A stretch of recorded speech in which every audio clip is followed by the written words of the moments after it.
કેમ છો? મજામાં? સુવાક્યોની દુનિયામાં, સુવિચારની દુનિયામાં આપનું સ્વાગત છે. મારા મિત્રો, આજનો જે સુવિચાર તે છે પ્રેમ. એવું કહેવાય છે કે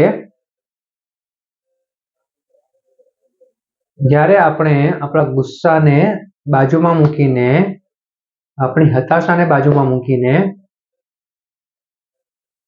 પ્રેમથી કામ લઈએ છીએ, ત્યારે આપણે ઘણું બધું શીખીએ છીએ અને આપણું જીવન વધારે બહેતર બનાવીએ છીએ.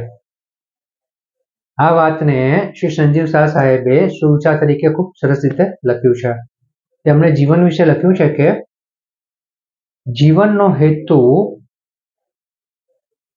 જીવનની દરેક પરિસ્થિતિઓમાં પ્રેમ અભિવ્યક્ત કરવાનો જ છે. વાત ખૂબ જ સહેલી છે, એટલી જ અગત્યની છે. મારા મિત્રો, આપણે થાય છે શું કે આપણે નાની નાની વાતોમાં ગુસ્સે થઈ જઈએ છીએ, નાની નાની વાતોમાં હતાશ દુઃખી થઈ જઈએ છીએ. તો આ બધું આપણે આપણા જીવનથી દૂર કરવું પડશે. આપણે હંમેશા હકારાત્મક રહીને આપણા જીવનમાં કેવી રીતે વિકાસ થાય તેની ઉપર ધ્યાન રાખવું પડશે. અને એવું ચોક્કસ જ આપણે ધ્યાન રાખવું પડશે કે વ્યક્તિ તેના નામથી નહીં પરંતુ તેના કામથી ઓળખાય છે.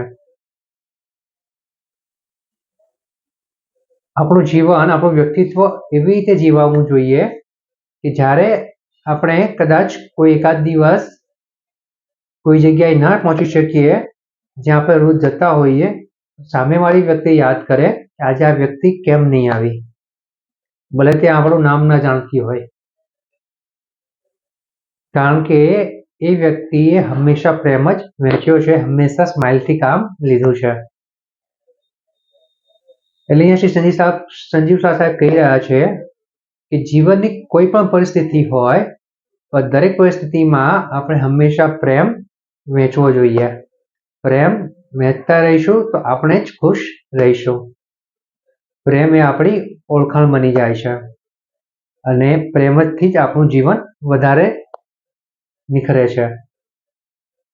બસ આજે એક જીવનનો જે ગુણ છે કે પ્રેમ વહેંચતા જવાનું, તેને આપણે આપણા દિલમાં ઉતારીને, મનમાં ઉતારીને, જીવનમાં ઉતારીને આપણે આપણા લક્ષ્યો જે સારા અને સાચા બનાવ્યા છે ત્યાં પહોંચવા માટે તેના ઉપર કામ કરવાનું શરૂ કરી દેવું જોઈએ.